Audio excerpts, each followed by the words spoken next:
Bismillahirrahmanirrahim. Assalamualaikum warahmatullahi wabarakatuh. Kembali bersama saya di channel YouTube Sirajuddin Dang yang tetap membahas tentang sejarah sosial peradaban Islam. Kali ini kita akan coba membahas tentang bagaimana sejarah peradaban Islam di negara Eropa.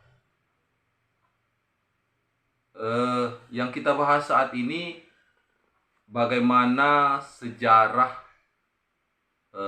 peradaban Islam di negeri Belanda, artinya pengaruh Islam terhadap peradaban perkembangan dinamika di negara Belanda tersebut. Belanda seperti kita ketahui bersama bahwa negara yang terkenal dengan kincir anginnya. Hampir di seluruh penjuru negeri Belanda terlihat putaran kincir angin. Namun tidak hanya kincir angin di negara Belanda tersebut, negara yang luasnya hampir menyamai provinsi Jawa Barat kalau di Indonesia ini juga terkenal dengan bunga tulipnya. Seperti kita ketahui bersama bahwa Muslim di Belanda itu sebagian besar dibawa oleh para pekerja imigran dari negara jajahannya, termasuk Indonesia. Maka tidak heran jika selanjutnya bahwa negara Belanda itu penduduk muslimnya bersumber dari warga migran, baik itu Maroko maupun Indonesia ini sendiri. Nah, menurut sejarah bahwa imigran pertama masuk ke Belanda merupakan pendatang dari negara kita, negara Indonesia, sekitar tahun 1945. Mereka terdiri dari orang-orang Maluku yang sebelumnya direkrut oleh Belanda menjadi tentara Kenil. Nah, di Belanda sendiri para imigran ini diberi hak suara oleh pemerintahan Belanda dalam pemilihan umum. Juga diberikan hak pilih sebagai anggota wakil rakyat di Dewan Kota. Nah, sejak itu pula lah kaum muslimin di Belanda menjalani kehidupan yang baik dalam beragama. Tempat-tempat ibadah di Belanda, khususnya Islam dan organisasi-organisasi Islam di Belanda tumbuh subur. Agama Islam merupakan agama yang perkembangannya paling pesat di Belanda. Hal ini tidak terlepas dari hubungan antara Islam dan masyarakat Belanda yang baik, yang harmonis. Di Belanda sejak abad ke-17-an, kemajuan Islam ini sangat besar dan mewarnai dari seluruh kehidupan masyarakat Belanda. Artinya Islam sangat berperan, besar perannya dalam mewarnai kebijakan-kebijakan negara Belanda tersebut. Di negara Belanda, kepemerintahan Belanda, artinya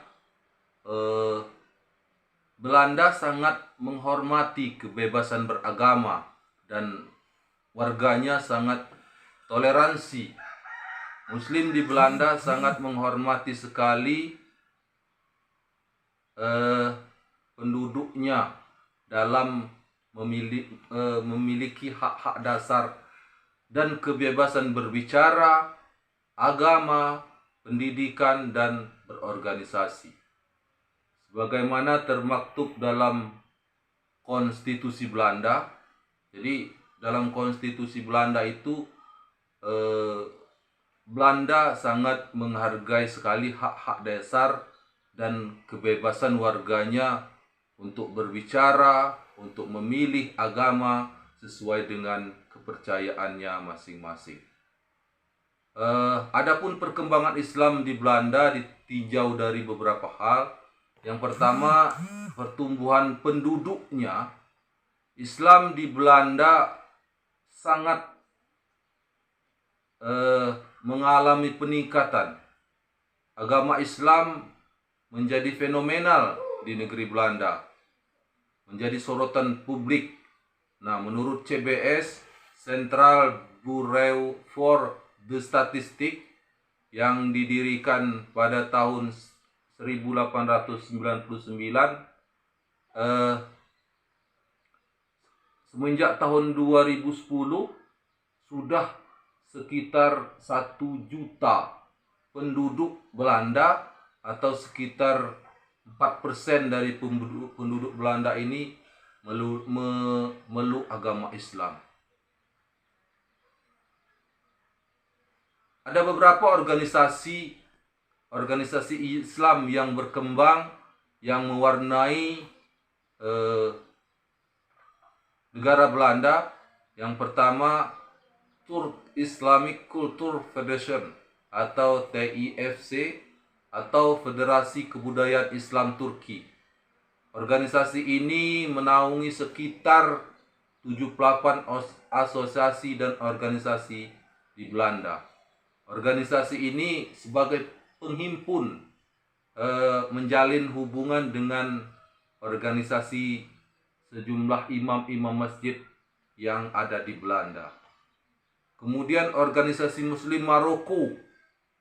Organisasi ini juga merupakan organisasi komunitas Muslim asal Suriname yang tergabung dalam organisasi Stichting Virgin for Muslim in the Netherlands, atau Yayasan untuk Kesejahteraan Kaum Muslim Suriname. Nah, dalam bidang pendidikan di Belanda, sekolah yang bernuansa Islam di Belanda itu baru ada sejak tahun 2000-an. Ada 37 sekolah dasar Islam dan sekolah menengah pertama di Rotterdam yang dimulai pada Agustus tahun 2000-an, yang diakui dan dibiayai oleh negara. Nah, artinya ada sekolah-sekolah yang bernuansa Islam, baik sekolah dasar maupun sekolah menengah, sejak tahun 2000-an dibiayai oleh Belanda. Hal ini bagus sekali untuk perkembangan Islam di negara Belanda. Kemudian ada sekolah menengah atas, yaitu College Islam Amsterdam, yang sudah berdiri sejak tahun 2001, dan Ibnu Khaldun pesantren. Ada pesantren Ibnu Khaldun di Rotterdam yang diakui keberadaannya oleh pemerintah Belanda. Namun ada sedikitnya lembaga perkuliahan di Belanda itu yang tentang keislamannya. Itulah sedikit beberapa pemikiran-pemikiran Islam yang kita kupas dalam kesempatan ini. Semoga hal ini menambah khazanah ilmu pengetahuan bagi kita semuanya tentang peradaban Islam, sumbangan pemikiran Islam yang ada di negara Belanda. Demikian, wallahu muwaffiq ila aqwamut thariq. Assalamualaikum warahmatullahi wabarakatuh.